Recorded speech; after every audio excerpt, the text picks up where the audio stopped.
Color 2 podcast is back after a successful first season for season 2. I'm really looking forward to visiting new and exciting locations. I've been to London, Sydney, Taipei, Hong Kong, Manhattan, seeking out colorists who have an interesting tale to tell.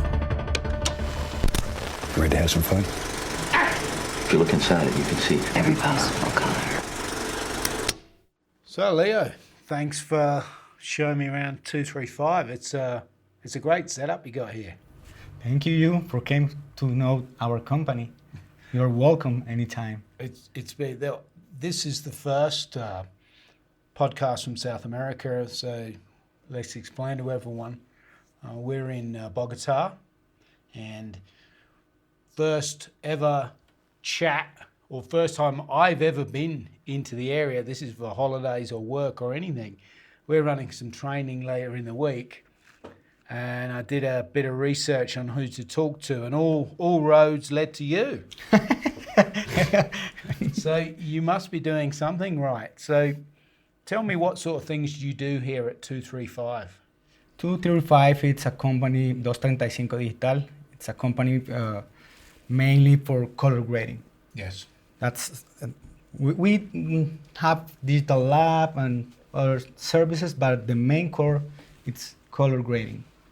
We think I love grade, but mainly we think that the market, the company have 7 years from it created, and we think in this time that the market needs a company for this specific craft. Yes. Because they have a lot of services. We have a lot of, before, the huge companies that have sound, design, color grading, finishing, but nobody have a specific company for that, for this craft. So in here, you don't have editing and you don't really have visual effects. They're done outside and come in when it's been edited. You do the grade, and then you partner with your partners next door. They're doing the sound. That's right. Yeah. Sometimes we finish, but it's sometimes, Yeah. and that's the other situation, because the market we have a market. It's growing. This market start with local productions, but I don't know, from 2 or 3 years ago, Netflix start working in Colombia. Yeah. Because the government create film laws. Yes. So the first film law is created for support the local production, but the second film law is for rebates for other external Yes. companies. So when Netflix or the other huge studios start working in Colombia, so they say, hey, I work in Colombia, but I want the best of the country. So we need to share services between companies. Yeah. Sometimes they want to use the X300 of the other company. For example, Labo, or they want to work with Cinecolor. But what we do is, okay, you have your X300, but Yeah. I need Leo, or the Yeah. talent, Yeah. the artist. So let's back up a bit. So you're mentioning Netflix, so I'm assuming you're more long form, features, and TV drama. Is that right? That's right, yeah. Yeah. So let's explain where we're sitting in. We are sitting in a theatre. So we're in about a 15-metre space, I suppose, 10-metre space. We've got 6 seats in front of us, and we're sitting at the back of the room. So explain why you wanted a theatre over maybe a traditional. A lot of people grading features on monitors. They're not got a projector in the room. Was that a big thing for you? Yeah, I think when we go to a DCP for projection rooms, the kind of light you have with a projector, it's not the same you have on a monitor. Yes. And the size of your projection, it's different. Yeah. The quality of your shapes, Yes. the quality of your VFX, Yeah. it's different. You need more pixels details. Yes. Yeah. So what projector have you got there? We have a JVC projector. This is 4K, the Yes. latest version, and Yep. it's HDR2. Wow. Well, let's see some in HDR. That'd be Yeah, good. it's HDR10. Yeah, okay. And as I said, we've got 6 cinema type seating in front. We're at a bay at the back. We've got a tangent element panels. You see all this from the photos. I can see you're running Resolve. Was that a choice that you've been a DaVinci user for a long time, or? Yeah, that. I work with many systems. I use Resolve, I use Baselight, I use Luster, Wow. I use Flame, and sometimes I have to work with the smoke to grade. Yeah, all right. So But, let's go back. How did you start in color grading? What was the first system you used? The first systems I use, maybe it's for grading. Yeah. It's a Flame. Okay. Flame. But then they buy the Luster Yes. in the company. So it's Flame, Luster, Smoke. I use Cyborg. You remember Yeah. Cyborg? Yeah, I remember. I use Cyborg for grading. Right. I use a lot of Wow. tools here because it's a small market. Yes. So the companies buy this system. And I remember this Cyborg. It's the first HD system in the country. That's a lot. That's funny, but I have to. So we need to move to HD. That's the new technology Yes. in this moment. Yeah. So I use what is better for the result, and I use for this time this Cyborg. Then I use Scratch from Assimilate. I use Color from Apple. Yeah. Yeah, I remember when Fox called me for a documentary. Yeah. They don't have time. They need to for the next day. So editorial finish and I start grading. So wow, I need to confirm. No, it's not time to confirm. So I have to grade in Final Cut and have the engineer doing the QC in real time when we're working. That's crazy, but it's great. Yeah. You know, it's how you can use any tool Yeah.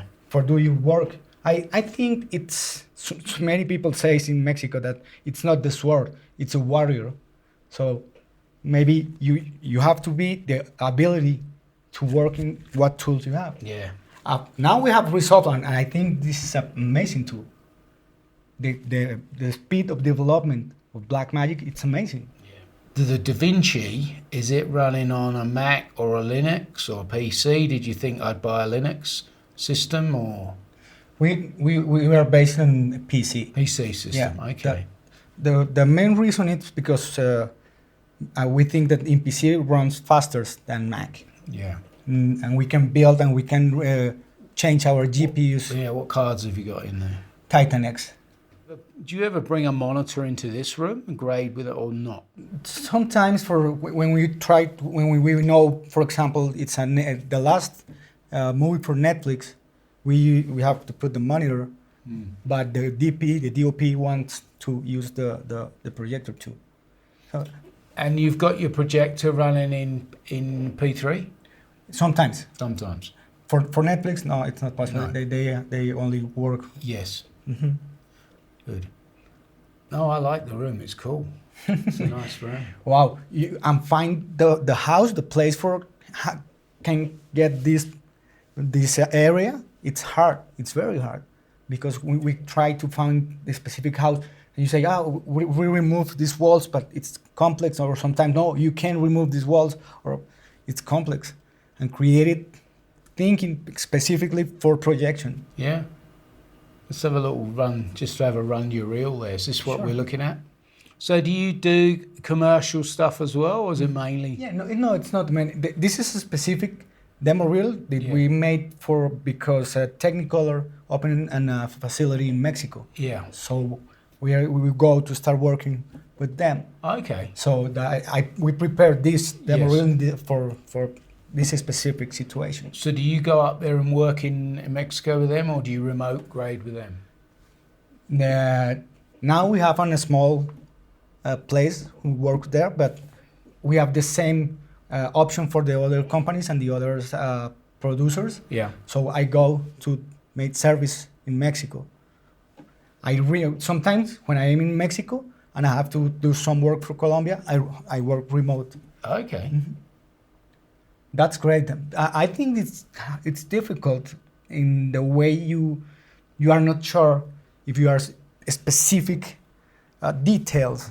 Yes. That's complex. That is when it gets tricky. Yeah, I mean, you can Yeah. have everything the same, and the same monitors, everything calibrated, everything. And when somebody's asking you to do something, you're not quite sure. Yeah. You can't just look at them like I'm looking at you, going, "Oh, you think of it? You really want to do that?" Yeah. When sometimes I finish the movie, well, so I finish my work in Mexico and I'm back, and I want to check here for some reason the same project. Ooh, it's a little green. Oh, why? and it's done, no? Yeah. Yeah, we work remote sessions and remote only screenings, Yes. because sometimes it's better and save times Yeah. that the screening than the big theater. Yeah. I'll do the same thing. And what cameras are you seeing here in Colombia? What's the most popular camera for your long form work, do you think? For future films, maybe Red, Yeah. Alexa, and F55. That's the main camera. F55. That's Yeah. pretty much the same three wherever I go. I'm seeing a little bit of Panasonic Vericam, and now we're seeing a little bit of Venice, which I like. So Alexa's a hard nut to crack, you know. And I've done more Red personally than Alexa in the sort of movie space that I work in, but more probably in commercials, people are reaching for Alexa. Sure. That many DOPs loves Alexa. Well, it's safe, isn't it? It's a safe option, I think. Yeah. You know, and especially if you're up and coming, someone goes, "What camera do you want?" You know you're going to choose Alexa. It's not going to be too much of a gamble. What's this we're looking at now? Yeah, and for low budgets, it's Yeah. Sony FS7. Yep. In Oh the- yeah, that or the A7S. Yeah. Yeah. And are you conforming back to the RAW, or are you getting a baked file? So you're getting like the 20-minute reel of a feature, or what is your workflow here? Okay, we work first. We confirm in the another room. Yes. Because I think So from you R3D? don't need to use. Yeah. This is for grading. Yes.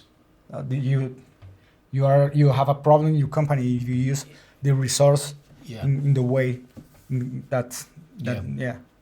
And we confirm from the raw. We don't trim the files. Right. You copy the. Visuals. Mhm. Yeah. Yeah.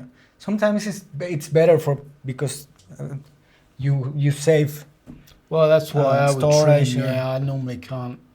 I normally trim with handles, and copy those sections to my storage. So it's normally what I would do.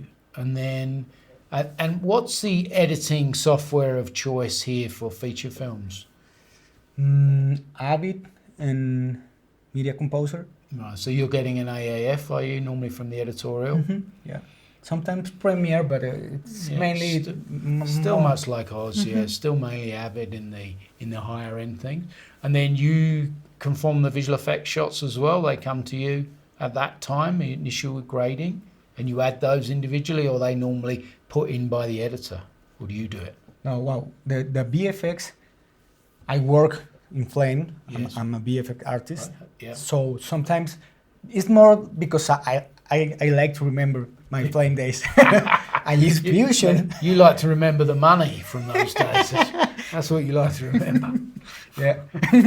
And sometimes if I have to fix the microphone or Yeah. small things, an Apple box or something like this, I fix it here in Fusion. But when we work with another company, with a VFX company, so we send the liner, the files. Yeah. Then we work with a lot, Yep. and they back. So do they work with R3D files or do you render them something else? Once you've conformed, what do you give them? DPX. You give them DPX. 16-bit DPXs. But Yeah. so, may not, just maybe one time, one VFX studio, they know we need the red files Yeah. for a chroma key. I remember. Yeah. They want the Yeah, original not so file. much. Normally, the DPX or EXRs, they're starting to move towards EXR pipelines now in Australia for visual effects shows, Sure. which is good. But we just need more storage. Keeps the storage guys happy. Yeah. They like that. So then you could bring everything in. You get the visual effects shots back. You adding those manually, or does someone update the AAF for you? Yeah, the conform. Right. team. So they put the visual effects back in And there, give you a new one, update. And so how do you update your timeline? If you say every 2 days you get a new AAF, or 3 days, do you?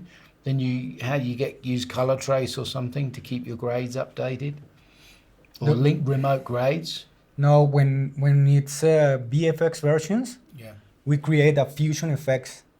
Okay. So maybe they work in Nuke. All right.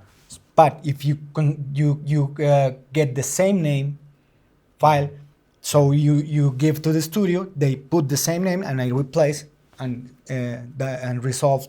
And you have versions. You have Yes. right click Yeah. and put version 1, version Yeah. 2, and have only Yeah. one clip. All right. That works with Smoke and Nuke very well. Okay. All right. So they just name it the same. It's a name. It's a version. They have you underscore 2 or 3 or so if the Okay. version change. It's the way that Fusion works. These Fusion effects. Well, before when it's the two software.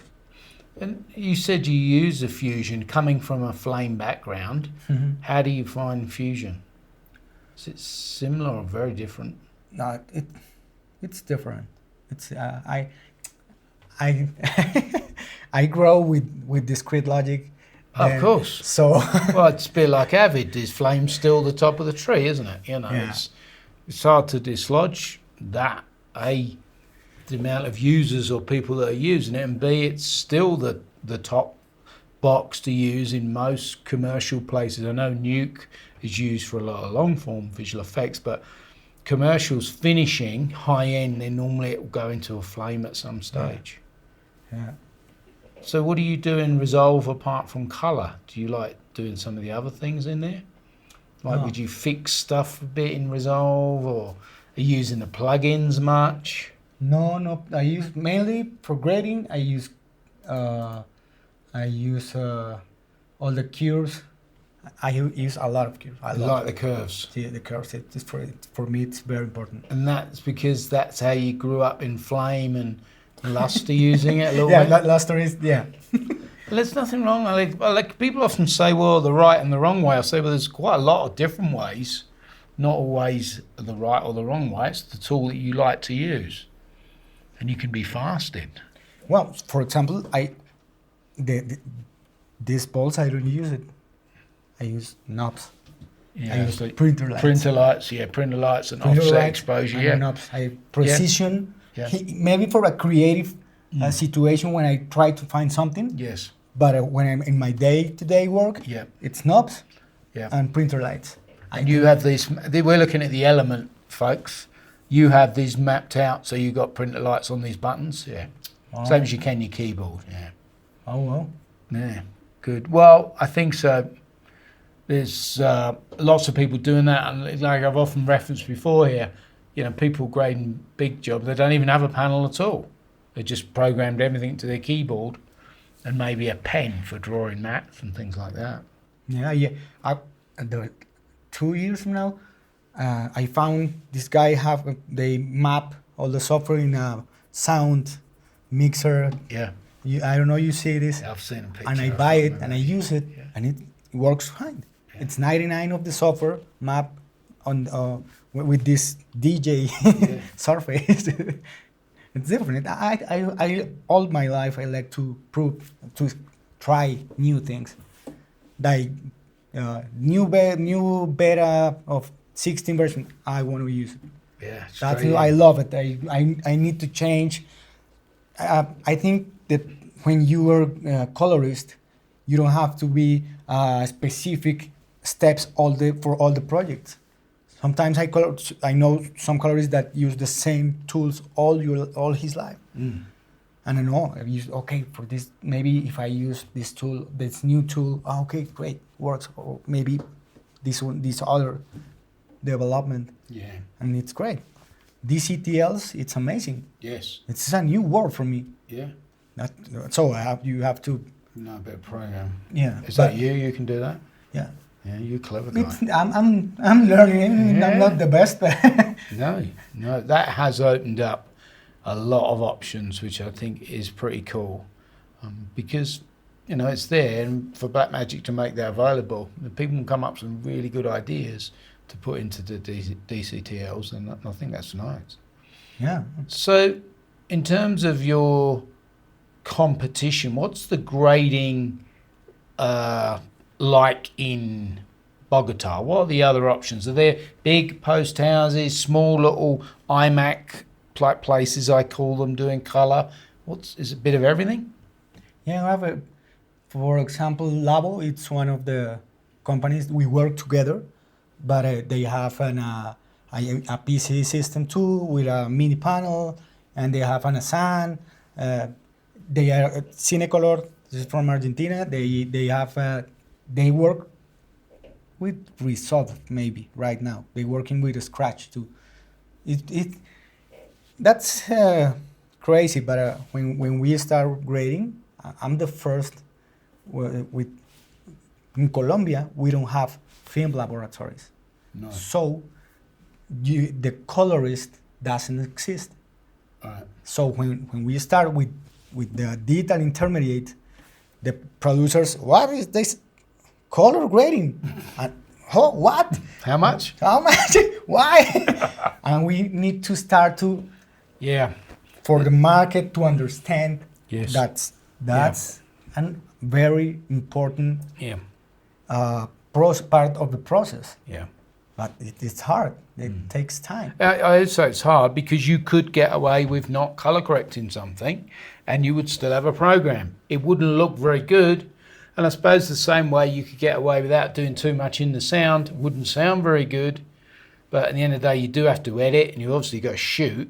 So I think that's the problem we have as colorists, is when budgets get pushed or they've used up the extra color grading budget for reshoots and things, and then they go, oh, we did have some money, but now we don't have as much money. And because we're right at the end, we're always the ones that go, oh, how do we? We've only got this much money now. So it is about education, and it's about showing the producers, and it's about sitting down and saying, look, I've got a theatre like this, and I've got panels like this, and I've got scopes, and I'm doing this.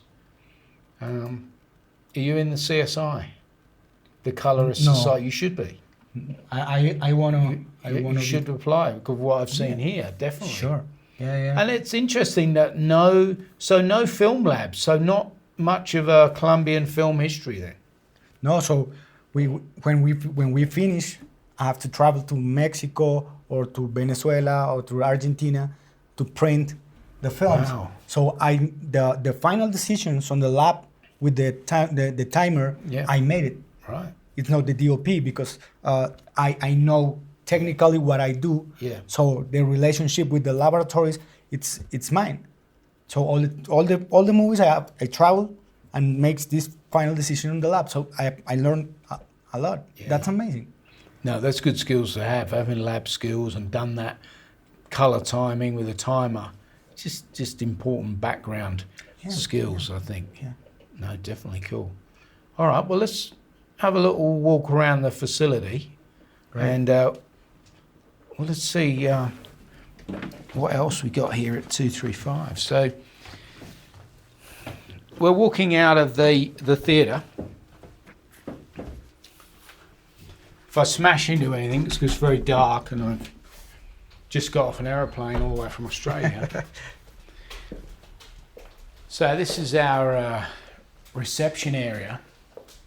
And I can see here we've got like a machine room. What do you use that for? This is the digital lab We create DCPs, we confirm, we copy deliveries, final deliveries we made here. That's when is all the hard drives of the client. Right, okay. So you're starting to get into making DCPs. And what about, you mentioned Netflix. Did you finish and deliver the Netflix shows? Not for now, just one, but we use another facility, Yeah. my iMedia. But now we are working with Netflix for certification, Right, okay. the yeah. IMF creation. Yeah, because I mean that can be a whole job. We're just walking upstairs, folks. There's a Post House pussycat there. Yeah, I mean that can be a whole.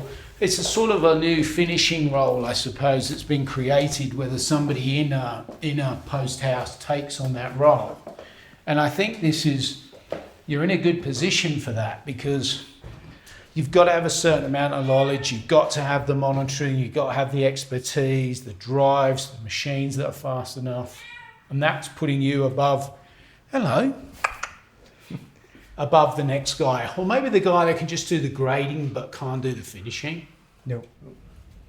So this is more your TV type room, yeah? Commercials, TV series. And you're running a tangent wave and a Flanders. That's right. A CM240. CM240. Uh-huh. Most popular monitor in the world. And what's this big guy? Uh-huh. This is a LG C9. C9. Mm-hmm. We are using a lot box, a mini Teranex Mini Yeah. for lots. And what do you use for calibrating this? It's Kalman. Yeah. Now we start working with HDR. That's wow. I have I don't know 6 months, and we start working for HBO. Yeah. A series, and we work in HDR. So, Right. but we are in this these first steps. So we start working with different workflows. We are learning. You got to start learning and start testing and just start Yeah, looking at yeah. HDR images and just evaluating them and getting the DPs to do the same and getting them in front of the monitors and showing them what can be done and what can't be done. Are you liking HDR grading of what you've seen so far? Today, I like working HDR, Okay. and I think we have to start an HDR master, then create the I don't know, the trim pass. Yeah, or the trim pass, the 709. Dolby Vision, the Dolby Vision Dolby model, Vision. yeah. Mhm. Because when I started working first in HDR, in SDR, and we trim pass to HDR, Yeah. it's different. You don't have the same No, range. I don't know. No. It's not a good idea. no. And now we're moving into the kitchen area, as we say, almost the most important place of any post house. How long have you been here, Leo? How many years? Did you say 7 years? 7 years, yeah. But we don't start here. Right. We start at my home. All right. Yeah.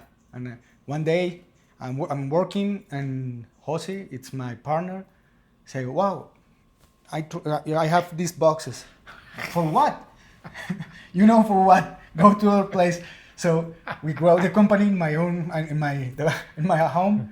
So we remove some walls and projection, but this is a small place, very small place. Yeah. Now we start working, and now we need a more space and a better facility for have more rooms, or it's better. That's lovely. It's great. Yeah. All right. We'll go and grab a beer somewhere, shall we? The International Colorist Academy specialises in classroom training around the world. The classroom is the ultimate way to learn. So whether you want to become Resolve certified or learn the subtleties of HDR grading, the ICA has a class for all levels, beginner to masterclass. You can find us at icolorist.com.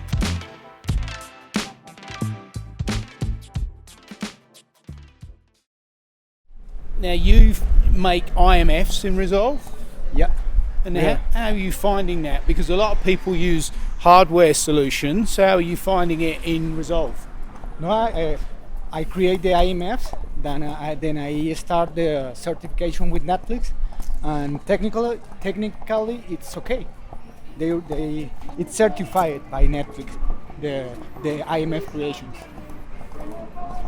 And I'm now we do the DCPs with CineAsset, yes, from Dolby, but I'm trying to do some DCPs from Resolve, and it works fine. That's great. Because a lot of people ask me that. I mean, I don't finish myself, but people say, well, there's a Netflix, there's IMF tab there, but are people using it, or are they using obviously the hardware solutions? They're obviously more expensive. Yeah, no, Try not to get run over. no, it's certified, Netflix certified Resolve for IMF creation. Yeah, So I do the test, I send to Netflix. yeah, So we do all the process for IMF creation. yeah. And it's certified. It's okay. And that's supposedly going to be faster in Resolve 16 as well. Yeah, absolutely. This is the place where we're having the Colorist mixer. Yeah. Cool. Estatua rota. Nice artwork out the front here. You want a picture? Yeah, look at that. So we have found our bar, and we are joined by two very special guests, and they are South American colorists as well. So we're just going to pass around the table, and they're going to introduce themselves, and they're going to tell us what they're drinking. Hi guys, I'm Diego. Right now we are taking some beers. We are in a really nice place that give us like different kind of beers. One of them that I like it a lot is a blonde one, but with chili. I like that one a lot. Where are you from? I'm from Colombia. I'm from Bogota. Hi, I'm Javier Guevara. I'm from Argentina, and I'm drinking a really good cider here. I don't drink beer because I don't like it. So, question while I've got you here: the differences in colouring in South America. Is there a difference between the markets, or maybe the clients are different? Maybe they're more demanding. And I'll ask this to Leo. Do you think? I think it's not so different. Maybe the budgets are different. Sure. So we start this, or the companies and the producers start with the very low budgets after the government create the film laws, so they have extra money for film with more money. But the DOPs, I think it's the same, because many of these DOPs working in LA or working in other countries. You're going to work in Mexico. Diego, you go and work around. Javier's based in Asia as well, in Bali, and shooting. Diego, how many feature films come out of Colombia every year? I don't know exactly the number, but I think like 40, around 40. no, or maybe 27, 30. maybe 27, 30. Yeah. Yeah, we can say that right now the country that produces more movies in South America is Brazil. Brazil produced 370 And Mexico. movies. Mexico have that big industry. So for the extra, the second film law. Now we have producers from the Universal, or not only Netflix. It's working here right now. So that's not a Colombian movies, but they film here, and now they start the post-production here in Colombia. It's the first one that they do it here. Javier, Argentina, what's the market like there? We used to have a really big market. We used to have around 150 features per year, but now it's not the best moment for Argentina and the film industry. So when we thought about which could be the best place to bring the ICA classes to South America, we thought in Colombia and Mexico, and we chose Colombia because they are in a perfect place for many people around South America came here. But yeah, I think Colombia is growing so fast in the film industry, and I don't know, Mexico is a big fish here. In a way. It seems to just, I've only been here a day, just talking to people. The colorists we had today at today's session seems to be that things are picking up, certainly in the film industry, probably across South America. Now, do Colombian people like to see a local film, or do they want to see Chris Hemsworth? Yeah, that's very sad because the local films, they 1 week on the screens. Even That's- less. Even yeah. they have like 3 days in the theaters and that's it. Yeah, that's I just want to add, nothing against Hemsworth. He's actually my neighbour back in Australia, so nothing against him. He's a good bloke. We do have the same issue, obviously. It's hard sometimes for local films to get a breakthrough. Do you have, you obviously have Netflix here in Colombia, but do you have the equivalent Colombian type Netflix where you can show local shows on pay-per-view? Like a local streaming platform. Yeah, like your own streaming platform here. yeah. Colombia have one platform, like it's It's from the Radio National Television. It's Radio National Television create an online platform that what they are doing is that they are putting all the Colombian films online for everyone to watch them. no. And the last year I create 2 series only for this platform. Yeah. They never go to Open TV. So here's the question to you guys. What do you say to the client, and you've sent them a version and they're looking at it and they ring you up and goes, oh, it looks different on my laptop or my machine. What do you say to them? Diego. I always say, come to my place. Come to my place and we will check together what you want to see. It's always that. Because it's going to look different in every computer, in every cell phone, in every screen. So what I say to my clients, hey, I spend money in calibrating, I spend money in the displays.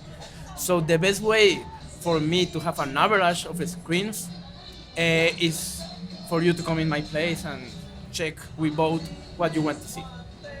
Yeah, actually, I'm working now for a Netflix series, Distrito Salvaje, temporada 2. And this, we work here in Colombia with an X300, and we have to go to LA to check with the DOP, and they have an C8, and it's very close, but it's not the same. There's little details that I know that it's not the same.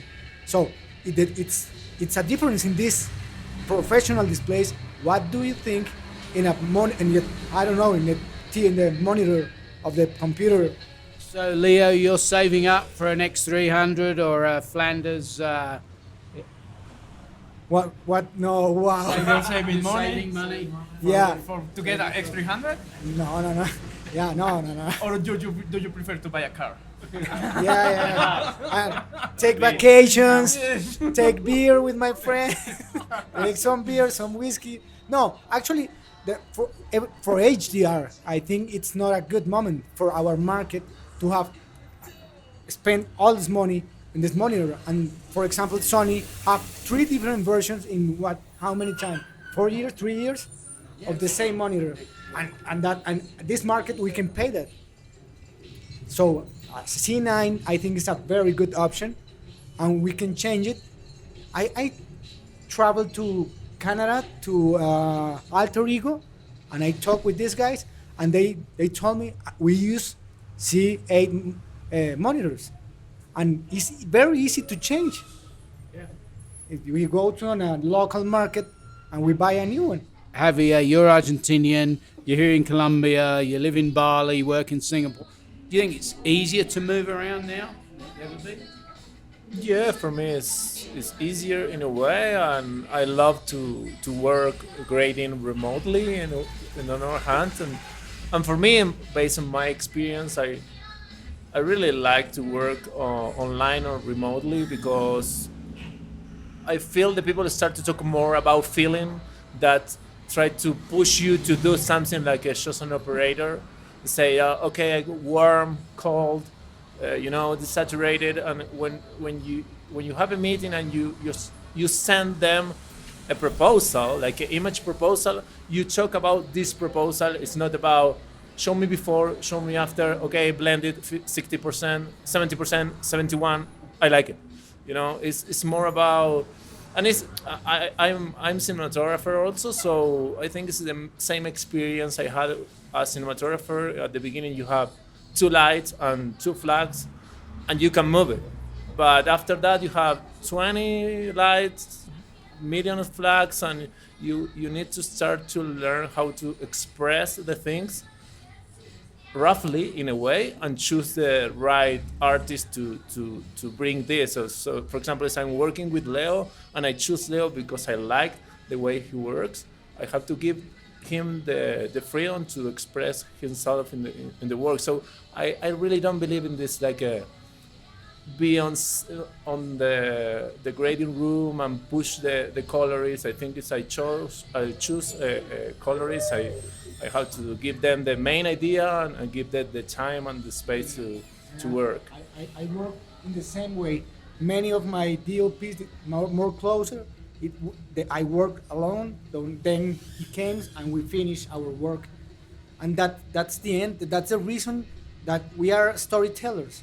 Yeah. That's our work. So the hardware it's a tool, but we have to tell the stories. Yeah, and at the end, it's a relationship, a friendship. It's a friendship. It's like you have to be next to the DP, or the DP has to be next to us, like, I don't know how many hours. So at the end, it's like understand each other. I always say that at the beginning, we have to be like a doctor, like trying to ask as many questions to the DPs to try to figure it out what is in their brain and then express them in the image. I think because before was the fancy thing, the people want to be there and want to, you spend a lot of money for just 1 hour and you want to be sitting at the couch and drinking whiskey, but now it's not this fancy thing, and now we need to color grade all the footage also for Instagram or Facebook, so the experience of color grading is changing. Yeah. Leo, you mentioned earlier a story about a client playing with your balls. Is that all right? Can you tell this for the podcast? Yes, sure? we like that. Is it X? Will we get another X rating? Yeah, that's yes. Yeah, I'm waiting for the client. So I don't know. I go to a room, and when I back, the client is on my chair, and the image is, I don't know what color is that. Yellow, red, I don't know. And she look at me and, oh, Leo, sorry, I moved your balls. Oh, man, don't worry about it.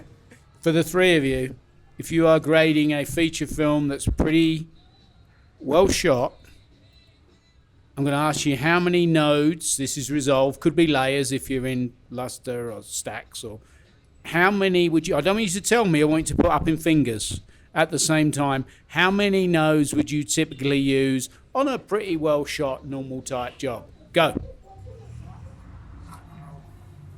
Wow, we got 5 from Diego, 10 from Leo, 7 Javier. Yeah, I'll go with 2.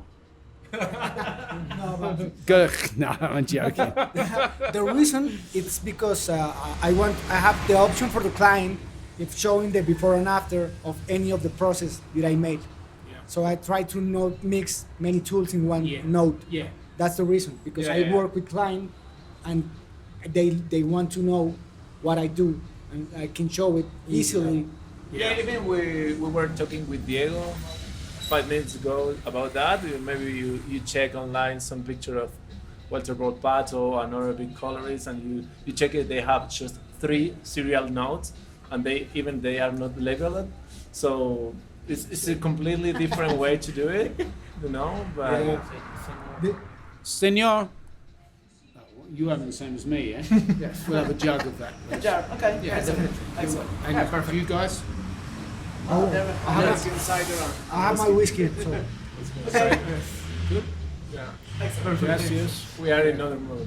It's funny because probably you guys are going to think that here in Colombia everyone speaks English, but we don't. Realmente no. But Warren speaks Spanish. Yeah. Bueno. Bueno. Buenos. Today we talk Warren to say right click. So how do you say right click in Spanish, Warren? Click derecho. Click derecho. Right click is all you ever say when you're teaching a resolve class. We are in a bar called Cervecitas. It's a really nice place where you can like try different kind of beers.